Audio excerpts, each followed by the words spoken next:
विनोद जी एक रिटायर्ड सरकारी इंजीनियर थे और उनकी पत्नी सुमित्रा जो कि एक हाउसवाइफ थी। उनका एक ही लड़का था जिसका नाम आदित्य था और एक प्रियंका नाम की लड़की थी। हंसता खेलता परिवार था। विनोद जी काफ़ी सरल और नरम मिजाज के इंसान थे, लेकिन उनकी पत्नी सुमित्रा जी बहुत ही अड़ियल सी थी। घर में किसी चीज़ की कमी नहीं थी, लेकिन फिर भी विनोद जी को ताने मारने में कोई कसर नहीं छोड़ती थी। विनोद जी ने कभी भी सरकारी नौकरी करते हुए रिश्वत का एक भी पैसा नहीं लिया। अब आदित्य की शादी की उम्र हो गई थी। बेटे आदित्य की शादी पास के ही शहर में रहने वाले राजेश जी की बेटी कविता के साथ तय हो गई थी। राजेश जी एक अध्यापक थे। शादी से पहले तक विनोद जी की तरफ से कोई खास मांग नहीं थी, इसलिए कविता के पिता राजेश जी ने लड़के वालों की सभी मांगों को स्वीकार कर लिया था।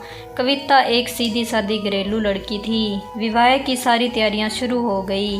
कपड़े और गहने सभी खरीदे जाने लगे। तभी विनोद जी ने अपनी बीवी और अपने रिश्तेदारों के दबाव में आकर शादी मैरिज हॉल की जगह 5 स्टार होटल में करने की शर्त रख डाली और यह तक कह दिया कि अगर आपने यह व्यवस्था नहीं की तो यह शादी नहीं हो सकती। कविता के पिता ने उन्हें बहुत समझाने की कोशिश की, लेकिन विनोद जी न चाहते हुए भी अपनी बात पर अड़े रहे। विनोद जी की बीवी सुमित्रा ने कहा, मैरिज हॉल हमारी हैसियत के बराबर नहीं है। लोग क्या कहेंगे कि कहाँ रिश्ता कर लिया। एक ही बेटा है मेरा और बेटे की शादी रोज़ रोज़ थोड़ी ही होती है। शादी के कार्ड बंट चुके थे और बहुत सारी शादी की तैयारियां भी हो चुकी थी। इसलिए कविता के पिता ने किसी तरह कर्ज लेकर 5 स्टार होटल बुक कर लिया, क्योंकि राजेश जी चाहते थे कि किसी भी तरह बेटी का घर बस जाए। आखिरकार शादी का दिन आ ही गया और आदित्य की बारात नाचते गाते होटल पहुंच गई। शादी का कार्यक्रम भी शुरू हो गया, लेकिन तभी सुमित्रा जी का गुस्सा 7वें आसमान पर चढ़ गया। सुमित्रा जी चिल्लाते हुए बारात वापस ले जाने की बात करने लगी।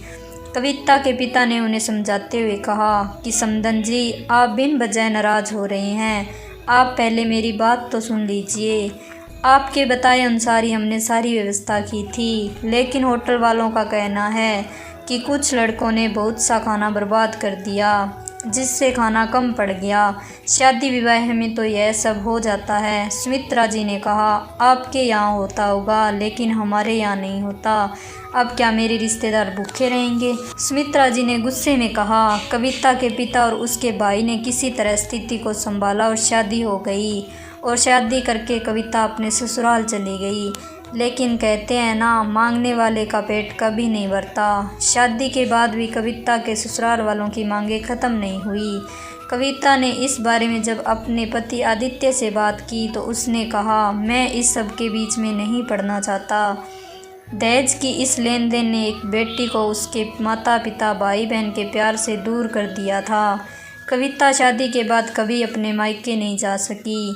जब भी उसके मायके जाने की बात करने के लिए कविता के पिता आते तो उन्हें कोई न कोई बहाना बनाकर लौटा दिया जाता या कोई नई डिमांड बता देते। कविता की ननंद की शादी में भी राजेश जी को ढेरों सामान की लिस्ट पकड़ा दी गई, यह कहकर कि समधी हैं, इतना तो करना ही चाहिए।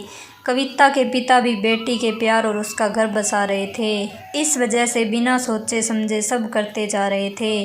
कविता की ननंद के विवाह में 2 दिन पहले ही राजेश जी सारा सामान लेकर कविता के ससुराल पहुंच गए।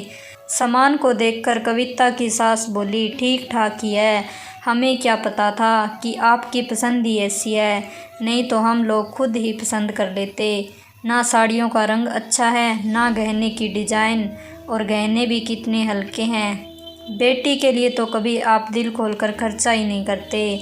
हमारा क्या, लोग तो यही कहेंगे कि कैसे पिता हैं। बेटी के सम्मान और समाज के मान मर्यादा की भी चिंता नहीं है। कविता के पिता कुछ बोल नहीं सके, चुपचाप सिर नीचे किए बैठे रहे।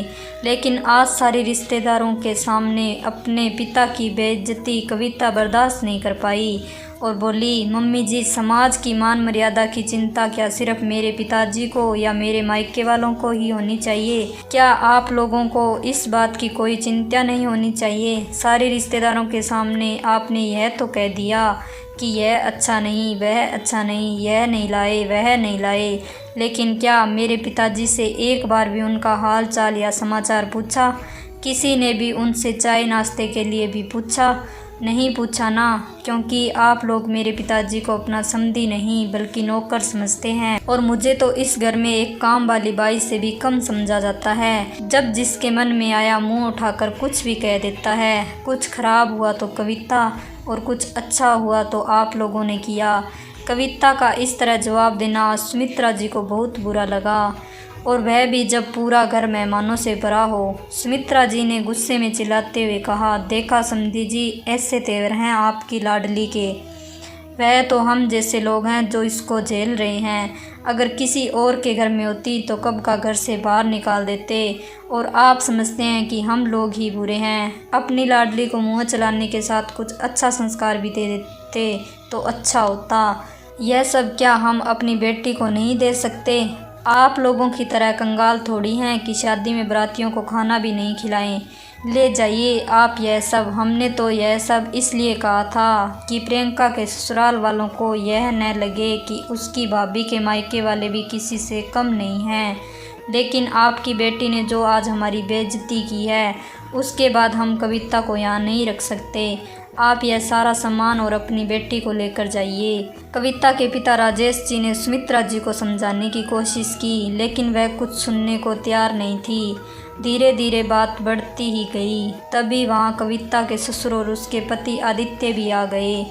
आते ही सुमित्रा ने बात का बतंगड़ बनाते हुए अपने पति और बेटे के कान भर दिए और रोने लगी। आदित्य ने कहा कि कविता, तुम इसी समय अपने पिता को घर से बाहर निकालो और मेरी माँ के पैरों में पकड़कर माफ़ी मांगो, तभी तुम इस घर में रह सकती हो। नहीं तो मैं तुम्हारे साथ ये रिश्ता यहीं ख़त्म करता हूँ। मैं अपने माता पिता का अपमान इस तरह बर्दाश्त नहीं कर सकता।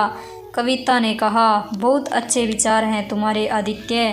तुम्हारे माता पिता हैं और मेरे माता पिता कुछ भी नहीं। तुमने तो सच जानने की भी ज़रूरत नहीं समझी। पिताजी की तो छोड़ो, तुम्हें तो मेरे सम्मान की भी परवाह नहीं, वरना तुम इस तरह की बातें नहीं करते। और तुम चाहते हो कि मैं अपने पिता से सारे रिश्ते ख़त्म कर लूं, तो यह भी सुन लो, पिताजी के साथ मेरा रिश्ता भगवान ने जोड़ा है। वह मेरे पिता है, जन्मदाता है। मैं चाहूँ तो भी यह रिश्ता ख़त्म नहीं हो सकता। हाँ, आज अभी तुमसे सारे रिश्ते ज़रूर ख़त्म करती हूँ। मैं भी अपने सम्मान को रोज़ मारते मारते थक गई हूँ।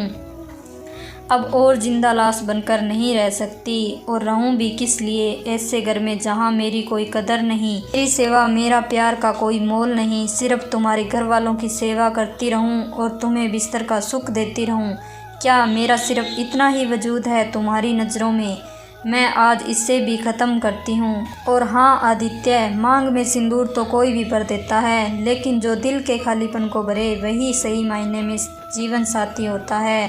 कविता के पिता ने सबको बहुत समझाने की कोशिश की, लेकिन कोई समझने को तैयार नहीं था। कविता के ससुराल वाले उसका घर टूटने का सारा दोष उसके पिताजी राजेश जी पर लगाने लगे। कविता के पिता ने कविता को भी समझाया, बेटा 2 दिन बाद घर में शादी है, लोग आएंगे। जब सबको पता चलेगा कि घर की बहू ही घर में नहीं है तो क्या सोचेंगे? क्या इज्जत रह जाएगी समाज में विनोद जी और सुमित्रा जी की? इस घर की कैसी कैसी बातें करेंगे लोग तुम्हारे बारे में। पहले प्रियंका की शादी हो जाने दो, फिर यह सब देखेंगे। राजेश जी बोले, मेरा क्या है बेटा, मैं तो यही चाहता हूँ कि तुम्हारा घर बसा रहे, इसलिए तो यह सब सहता आया हूँ। तुमसे प्यारा मुझे अपना सम्मान थोड़ी है।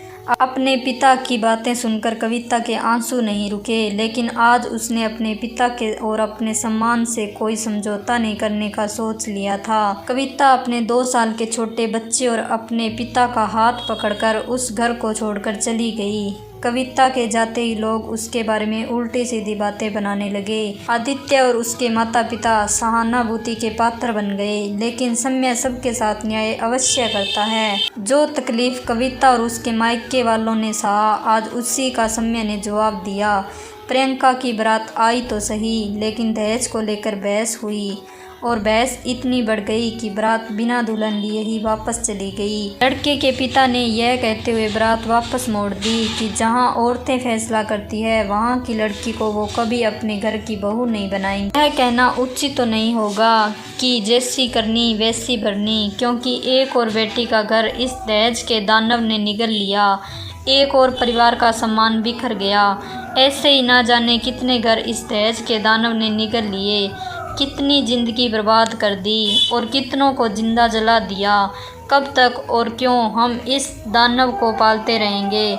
बेटा हो या बेटी, क्या वह अपनी मेहनत से अपने लिए रोटी नहीं कमा सकते? हम यह क्यों भूल जाते हैं? पैसा चाहे जितना भी किसी के पास क्यों न हो, खाता वह रोटी है, पैसा नहीं खा लेता। हाँ, खाने के तरीके अवश्य बदल सकता है।